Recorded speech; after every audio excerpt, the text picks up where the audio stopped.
all those moments will be lost in time. Hey guys, and welcome back to my channel. So today we're going to be talking about Starbucks closing down for 4 hours to have a little workshop on racial bias. Now, in case you don't remember, about 5 weeks ago, 2 black men were kicked out of Starbucks because they were just sitting there without having ordered anything. Now, to me, it seems pretty obvious why someone would be kicked out, no matter what their race is. If you're not ordering something, most places abide by the rule that you gotta order in order to sit there. But I digress.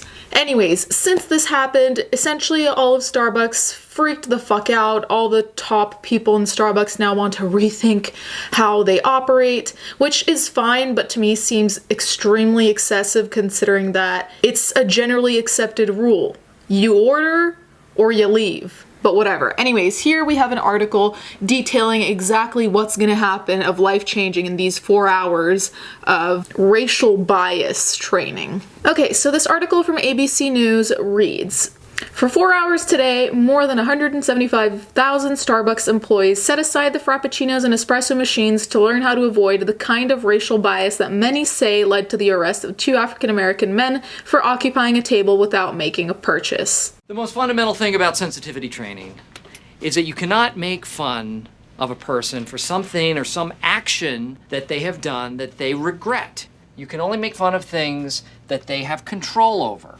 Like Oscar is gay. That is his choice. We can make fun of that. Starbucks top officials called last month's arrests of the 2 black men whose names I don't want to butcher at a downtown Philadelphia store reprehensible, apologized to them, and vowed to turn their ordeal into a learning experience for all of its employees. So if they were rudely kicked out, I can understand apologizing for being rudely kicked out because there are ways of doing things politely. But at the same time, apologizing because you're asking them to leave because they're not abiding by a rule, to me seems stupid. It's ridiculous. It'd be like someone bringing in their dog into a restaurant and you saying, hey, you gotta leave, dogs aren't allowed here, and then you apologizing for asking them to leave because they weren't following your rules.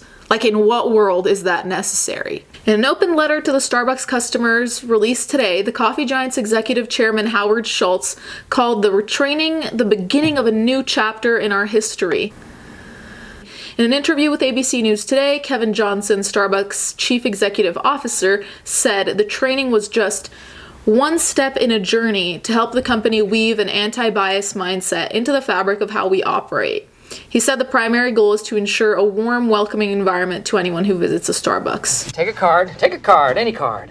And I want you to treat other people like the race that is on their forehead, okay? So everybody has a different race. Nobody knows what their race is. So I want you to really go for it. Because this is real. You know, this isn't just an exercise. This is real life. First of all, I think we can all agree that it seems that the CEOs, the top people at Starbucks are pandering. And they're pandering because there was a huge amount of outrage over something that didn't really demand that much outrage, if you ask me. If the 2 men had ordered something and then they were kicked out, that would be a different story. But the fact that they were just sitting there with nothing inside an establishment, does it really demand that you open a new chapter? Like, I'm all for improving your service, but I'm wondering, is this step a pandering step that is unnecessary and that probably won't change anything? Yes. I'm sorry, but what can you learn about racial bias in 4 hours that you can actively change? You know, like, you can learn all this new information in 4 hours, sure, but for a change to happen, like a proactive change in your everyday way of doing things, a 4-hour training is a joke. I mean, if you really want to sell this idea that you want to improve and make Starbucks a welcoming environment, surely you should be doing like months and months and months of kind of trainings, of awareness, whatever sessions, you know what I'm saying? It's just like, this seems almost like pandering, but half-assed pandering in the sense like, yeah, we're gonna do a 4-hour thing and everything's gonna be great after. And it's just like, they did say it's the first step in a journey, and I'm wondering what else you can really do in order to rid of this racial bias that apparently you saw, but that wasn't there in the first place, if you ask me. I'm just confused as to how all of this is supposed to actively make a difference rather than just virtue signal to everyone like, hey, we're good white people, we have white guilt, so we're gonna do this stupid thing that was unnecessary. I don't know. What do you think? Okay, so here we find out how actually useful this anti-bias training is. During Starbucks training today, Schultz said employees would be sharing life experiences, hearing from others, listening to experts, reflecting on the realities of bias in our society, and talking about how all of us create public spaces where everyone feels like they belong, because they do. What experts? Like, what I'm trying to understand here is whether they are actually going to be giving solid facts or whether this is some kind of agenda pushing. I'm really wondering, because depending on what kind of experts they are hiring, it can be pushing a certain agenda of like a white guilt type of agenda compared to, hey, there are certain things that we can do to be better people overall that are factual things and that aren't trying to push some political stance. So I'm actually really curious to know what kind of experts in what exactly. Employees would also watch a video guiding them through the lesson and partly narrated by Academy Award-winning rapper Common. Starbucks was just a microcosm of how black people have been dehumanized, and I wanted to be part of that conversation, Common said today.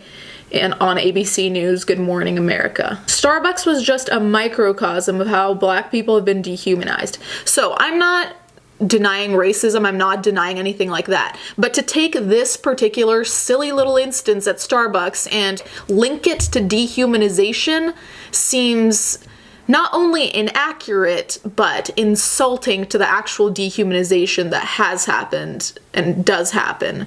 So I don't think that was a good example to use from the rapper Common, but I digress. Okay, here I'm going to include the 911 call so you can actually see what was said and you can judge for yourself whether you deem that racist or not. Sorry, how may I help you? Hi, I have two gentlemen at my cafe that are refusing to make a purchase or leave. I'm at the Starbucks at 18th and Spruce.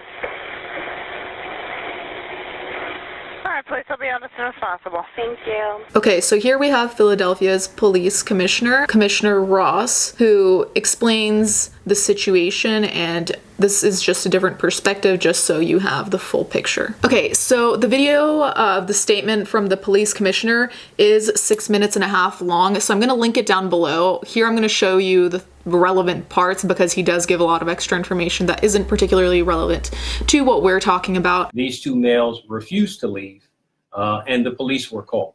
Now, when the police were summoned to the scene, they get there and they get this story that I just began to outline. They then approach the males. They ask the males to leave because they're being asked to leave by Starbucks employees. In fact, in an effort to quell the situation, officers actually called for a supervisor so that it would not get out of hand, something that was a good decision.